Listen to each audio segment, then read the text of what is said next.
一场童年的探险却毁掉了整个世界。他们曾是最亲密的朋友，最纯真的孩子，但因为一次禁忌的探险，他们的命运被诅咒，家园被毁，甚至他们不得不亲手杀死曾经的家人们。这不是小说，也不是电影，而是发生在游戏王醉宝世界观的卡牌故事，一个发生在白森林里5位魔女与醉宝之间的悲壮故事。在白森林里住着5位魔女，她们原本过着平静的生活，其中最年长的是迪亚贝尔，她不仅是老师，更像是他们的保护者。还有2位姐姐，分别是森儿与福儿。从她们的同步形态可以看出来，她们分别拥有驾驭魔狼与兽化的能力。那以打牌人的视角，这个白森林它有2个地方会引起现代牌佬们的关注。那第一点就是白森林的魔线具有回滚特性，被怪兽效果送没后还能再回收，它就像半个陀螺那样，本家怪兽都有通过送没魔线后发动效果的特性。这2个效果联动起来呢，如果你身边刚好有朋友在玩游戏王大师决斗，那刚好又遇到一个玩白森的你就可以看到他做个场在那边滚来滚去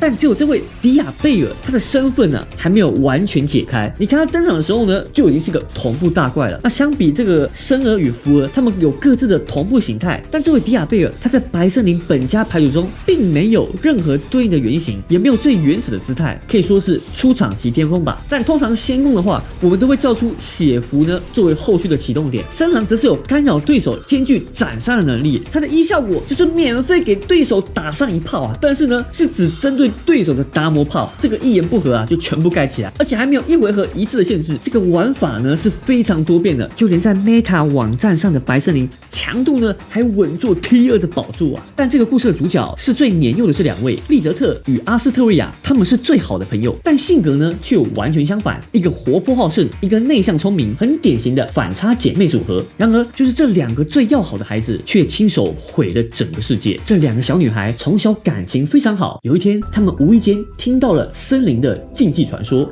白森林里有一颗神秘的苹果，吃下它就能获得无与伦比的力量。某一天，利泽特突然想到这个苹果是不是真的存在，于是他拉着阿斯特瑞亚开始了一场境界的探险。果然，他们真的找到了传说中的苹果。这颗果实鲜红欲摘，仿佛散发着某种神秘的气息，其呢就是醉宝的核心。然而，就在他们即将咬下去的时候，一个人出现在他们面前。迪亚贝尔大喊：“住手！你们知道这颗苹果的真正力量吗？”但已经太迟了，利泽特和阿斯特瑞亚已经被他的力量所蛊惑，不管迪亚贝尔怎么阻止，他们就是想吃下去。于是迪亚贝尔做了一个决定，他自己吃下了苹果。如果这是一部童话故事，迪亚贝尔应该会变得更强，然后保护大家，对吧？但事实是，这个苹果可不是什么恶魔果实而是醉宝，一个封印着祭花妖魔的禁忌之物。迪亚贝尔的身体瞬间被诅咒侵蚀，他的灵魂被吞噬。此时，白森林的封印崩溃，无数荆棘从地底窜出，像触手一样的疯狂蔓延，整片森林被黑暗所吞噬。更可怕的是，祭花妖魔的诅咒不只是让森林毁灭，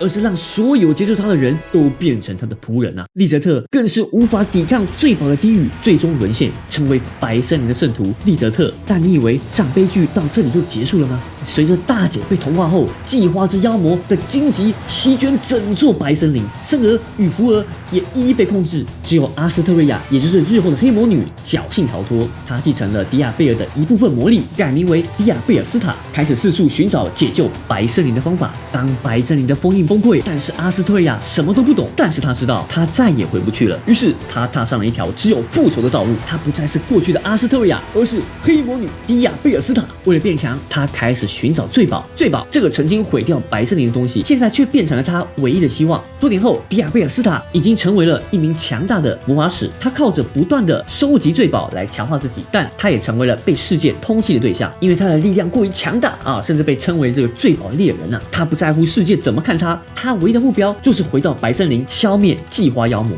但他从来没想过，第一个人也在寻找他。但在醉宝的欺骗张卡里面呢，我们终于知道2个角色的真相：森儿与福儿。他们在白森林的那场灾难中被妖魔夺走了身体，灵魂也被剥离变成了醉宝。你可以理解成他们的身体被妖怪附身，灵魂被变成咒物封印起来了。但最令人鼻酸的是什么呢？他们并没有变坏，也没有消失。虽然他们已经不是人类，但他们依然呢守护着自己的弟子，就是那个生活技能为零，什么都做不好，总是需要人照顾的女孩，也就是我们的主角阿斯特利亚。或许阿斯特利亚根本不知道，那2位看起来只是灵体或道具去的东西，其实一直在默默的守护着他。那到底什么是罪宝呢？它看起来像宝物，但其实是灵魂的坟墓。罪宝其实就是人死后的灵魂变成的诅咒之物。这些人其实还有身体活着在外面跑，那为什么会变成这样呢？就是因为他们吃了那颗禁果。这颗禁果在游戏王的设定集中终于被揭露了真相，它不是单纯的苹果，而是封印着神女力量的果实。听起来很厉害，神的力量，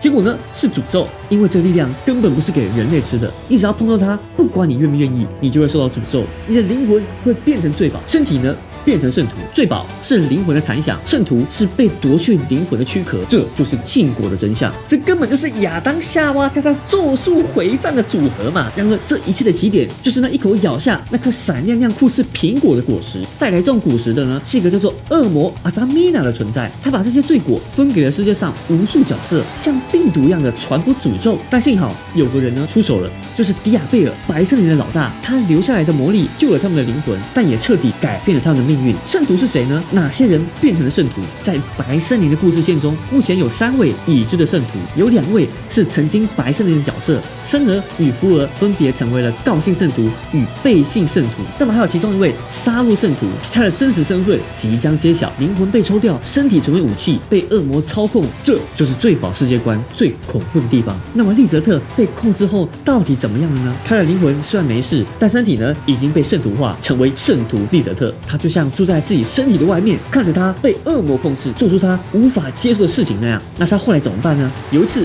他被派去对抗大魔女莫甘娜，他原本打不赢，但意外接触到莫甘娜那具有魔力的瞳孔。这个莫甘娜的魔瞳可以控制人的精神，利泽特居然靠这个反过来解除了自己身上的诅咒，真的是一个超级逆转。也就是说，利泽特重新取得了自由。白森林整个故事其实在讲一个很老的概念，我们的身体不一定代表我们的灵魂啊。有些人外表还是你认识的那样子，但灵魂早就不在了；而有些人灵魂还在等你把他救出来。这就是罪宝世界观中灵魂与身体决裂的残酷预言。